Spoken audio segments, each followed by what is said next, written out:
and we want to see how he does in preseason as well. I want to ask you about some of the bigger picture items now. First of all, Bynum. There's been so much in the press, and you talked about. I think one of the things I saw from you was that and I'd like to clarify it a little bit here. The doctors went in and found more than they thought they were going to find, and that leads to it. And I think you said that's not Andrew's fault. So let's kind of clarify where the team stands with this and your feelings on where Andrew Bynum is. Well, that's not completely accurate.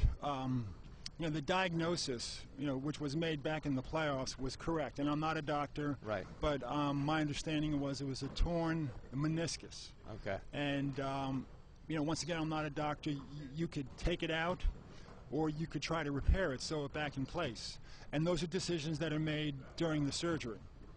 So when the surgery rolled around in mid-July, we anticipated that it would be taken out, and that's normally 6 or 7 weeks in terms of a recovery.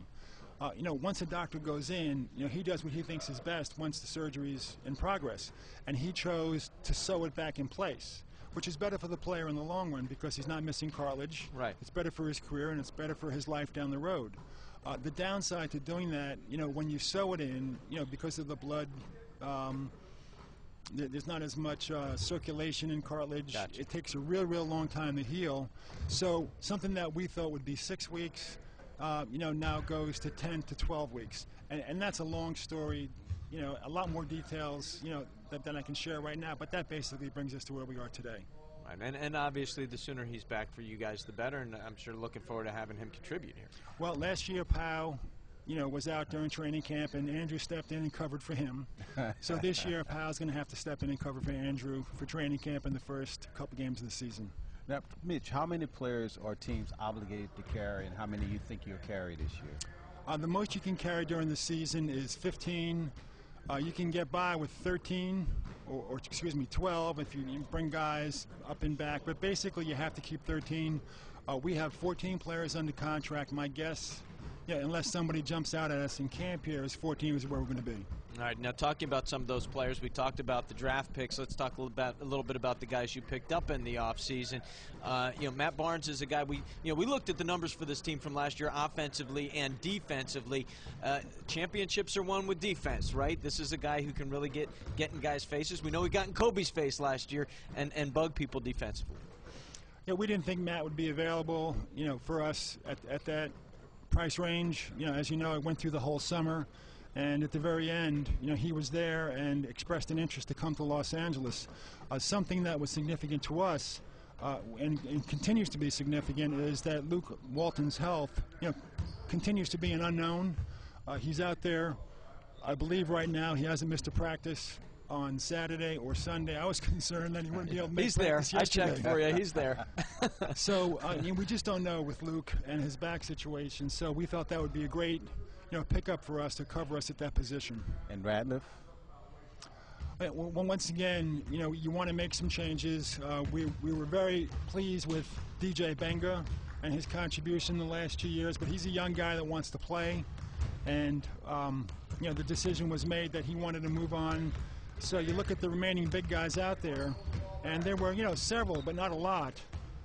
We feel, with his energy level, ability to block shots and rebound, he'll be able to help us. Now, we're not looking for him to play big minutes.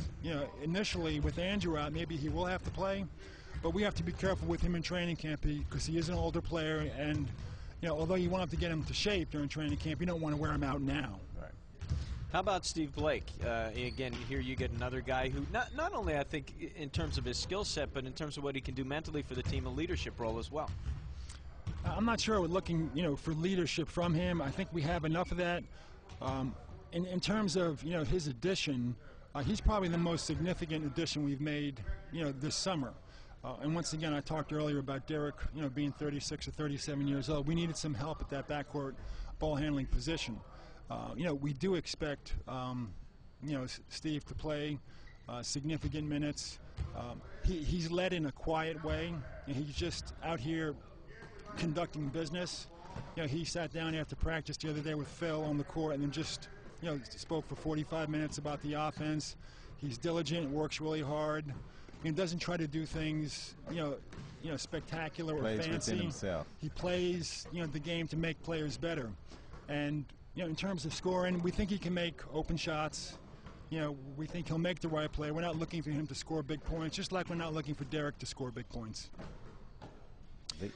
Go ahead, Norm. No, I was just thinking about leadership. You don't want him for any leadership, Mitch? He's a point guard. He's a point guard. I figured you gotta give me some kind of a leader on the floor. We got a bunch of guys. We got one guy in this team, you know, who is a leader for sure, and we look to him. And unfortunately, he's not practicing right now. Well, let's talk about some of the competition, because I've been watching some of the moves in the Western Conference. What team in the Western Conference do you think improved or helped themselves the most in the offseason? Well, you know, I don't want to start ranking teams because at this point of the season, everybody likes their team going into training camp. And a lot of this is chemistry and injuries, etc. I think Dallas, you know, if I have to pick a team that, you know, is going to be towards the top in the conference, I would say Dallas, you know, number one. You know, I could look at all the other teams, and they kind of clustered together after that. You know, certainly Portland's going to be a good team this year. You know, Phoenix is going to be another good team. You know, so I don't want to continue to name teams, but I think Dallas is the one team that has the confidence and the experience, and they made some additions that should make them a affordable opponent. Norm, you want to ask him about a team in the East that made some off-season moves at anybody's hands? I'm joking about it, but is this the quietest ever for a team in any sport that's won back-to-back championships to get underway because of what's going on in Miami? Yeah, it's great. You know, we won 2 championships, and you know, there's a lot of media attention back on the East Coast, which is unusual. So we're happy with that. I'm not going to say I'm happy to be in the West, because the West didn't make a lot of significant changes, because that usually comes back to haunt you. But the East, you know, you look at that conference, you know, with Boston and Atlanta and Orlando and Miami.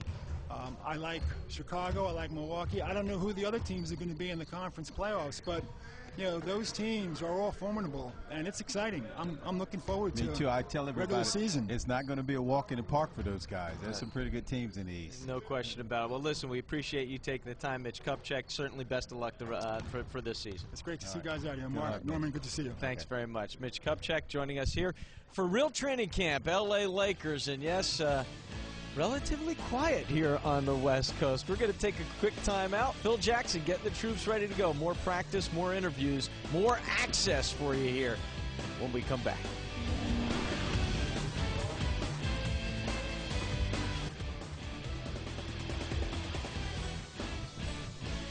Welcome back to the Toyota Sports Center. The LA Lakers beginning their quest for that coveted three-peat. Yeah, plenty of gold trophies in this building, and plenty of championships for this franchise. Practice underway here on Real Training Camp. Mark Fine alongside Norm Nixon, and we are going to focus in now on what is going on the court. Norm, we talked about it before. This is the start of training camp, so a lot of fundamental work, a lot of basic drills going on even for these advanced players. Well, you saw them running up and down the court there. That's a great conditioning drill. They had to make a certain number of layups. I guess they had time on the clock. You had to make a certain number of layups within that period of time. It was all sprinting. This is another drill, up and down the floor. So it's very nice to have drills that make you move up and down the court, because not only are they shooting drills, but they're conditioning drills. So it's a sneaky way to get guys in shape. Now, you talked about getting guys in shape. Obviously, things have changed over the years. Most of these guys work out nonstop during the offseason. I know it's not the same as basketball shape, but they're keeping their bodies in pretty good shape. Well, you do work out. You have to maintain a certain level. I always say there's a floor you never want to go under, and you don't want to be in tip-top shape when you get here. But you come here, and then this is when you really get it together. And there is nothing you can do to get in this type of shape other than play basketball. Taking a look at Kobe Bryant and the smile on his face, it's probably not their favorite thing to do, so he's standing on the side watching and smiling, and he doesn't have to run up and down the court right now. Trust me, all the veterans would miss training camp if they could. And the exhibition game. You see guys want to play in the last few exhibition games just to get their timing together, because, again, 82 games, that's a grueling season. It's a long season. And Kobe, again, if you do not know, knee surgery in the offseason went well, no complications. They expect that to be fine, and he should be ready to go. Also, they're dealing with the finger problem. I know they talked about surgery for that, decided they were not going to have surgery, but as Norm shows me the crooked fingers on his hand, that's going to be something else to keep an eye on. Though basically, you can't operate on arthritis. I think that was part of the deal with him, is that they didn't want to. There wasn't really a whole lot that they thought it could correct, but it is something that he's going to have to adjust his game around. Well, Kobe is stubborn anyway. He didn't want to miss part of the season because he felt as though he could play with that type of injury. It had nothing to do with his legs, but it had a lot to do with his shooting ability. But again, I was always an advocate of get those things taken care of, allowed to heal as best as possible before you walk out on the court. But Kobe's a different kind of animal, man. He's a different kind of animal on this floor. Some history, you know, I know people like to compare him to Michael Jordan. Michael Jordan, I believe, had an incident with a cigar cutter and had to change the way he shot the ball and worked his shot with his fingers. And the same thing now for Kobe as you look at him looking on during the beginning of practice here. You talk about the conditioning again and the shape. On the layup. You got to run right through the layup. How hard is it? How quickly do these shots. guys get to a point where they're ready to play regular season NBA basketball? Well, you got to remember, in training camp, you're going to go twice a day. After you go twice a day for 4 or 5 days, you'll be in pretty good shape. Then you have to take it out on the floor and play against other people, because once you throw adrenaline in that mix, you have a tendency to get tired a little faster. So again, after 4 days, these guys will be in pretty decent shape. 4 days of twice a day. 4 days, twice a day. Yes. Right. And this is a team, we heard Mitch Kupchak talk, they are, you know, as they make some changes on their roster, there are players on this roster, some of their bigger name players, who are getting up in their career.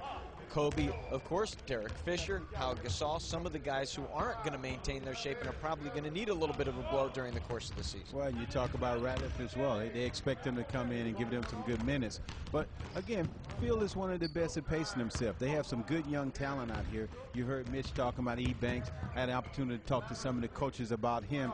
Same skill set as a Trevor Ariza. They think he's a little more fine-tuned offensively. Character, they say just a rebounding machine, had the ability to do a double-double in the summer league, but a guy they expect to do some great things. Blake, we see running up and down the court, and they're hoping that Luke Walton can get healthy and give them a few minutes. And he's moving pretty well out on the floor right now. Yeah, you see Luke Walton moving up and down the court. That was something. It was actually pretty funny to watch Kupchak turn and look behind him to see, is Luke on the court today? I'm not even sure, and that's the way it's been with him. His health's been such a question. He said something that I like a lot. When you keep your core together, you keep the core group of guys that won the championship together. You look back to the Chicago team. Those guys did not allow that Chicago team to stay together. They broke that team up when I thought they might have had one more run at a championship. So Mitch, I give Dr. Best credit as well. They're doing a very good thing here. Keep your core together, just add on the core. And because this team wins so much, it's very difficult to build your team through the draft. You have to have very smart scouts out there, because they picked up 2 guys that I think in the draft that have a great chance of making this team. Again, we've got a couple of these guys mic'd for you here today, so there's a reason why you are hearing practice so crisply and cleanly behind us here. Ron Artest has a microphone. Sasha Vujacic has a microphone on for us as well. Talking about the additions, you know, we kind of joked about the whole Miami thing and this team not getting a lot of attention, but look, you're looking at a team that's won back-to-back championships, and I think if it were not for the Miami situation, people would be looking like, are you kidding me? Because I think these pieces that they've added are strong pieces. Well, when you poll most people, they think Miami is just going to walk up and get the championship. It's not going to happen like that. They do have a very good core with Bosh, James, and Wade. Those 3 guys average over 80 points, 20 rebounds, and 16 assists between them. But you still have to have depth, and you still have to have big men. That they don't have. They did a good job in adding Juwan Howard and Mike Miller. But again, you need those big guys. They have McGlory and Ilgauskas, but they're not dominant guys that can play down low. When you compare them to this Laker team with a Bynum and a Pau Gasol, you go up and you look at Boston now. You know, they added Jermaine O'Neal, they added Shaq. Those are some big bodies. Orlando, they still can't, they don't have an answer for Howard. So the front line is not as strong as you would like it to be. You look at Bosh, yes, he's 6'11", but he's light. He's not a big power player. So again, that's going to be one of their weaknesses. Well, Phil Jackson talked about the fact that individuals don't win a championship. It is very much a team game, and he's in mid-season form. He's already taken a few shots at the East Coast before training camp even got underway He here. screamed at us earlier, didn't he? I Yeah, didn't he know it was yelling. He was telling us to quiet it down over here in the corner, for sure. And talking about that team basketball, what they have in Boston, I think that would be the other team people will look at near the top, you know, and adding Shaq to that. Were you surprised to see that? It's funny because so many people gave Miami a hard time with these three guys kind of, you know, people use the word colluding to go play together, and how it wouldn't have happened back in the old days. Well, Shaq was a guy who was a Laker and was so known for playing here. Now he's going to play for Boston. I mean,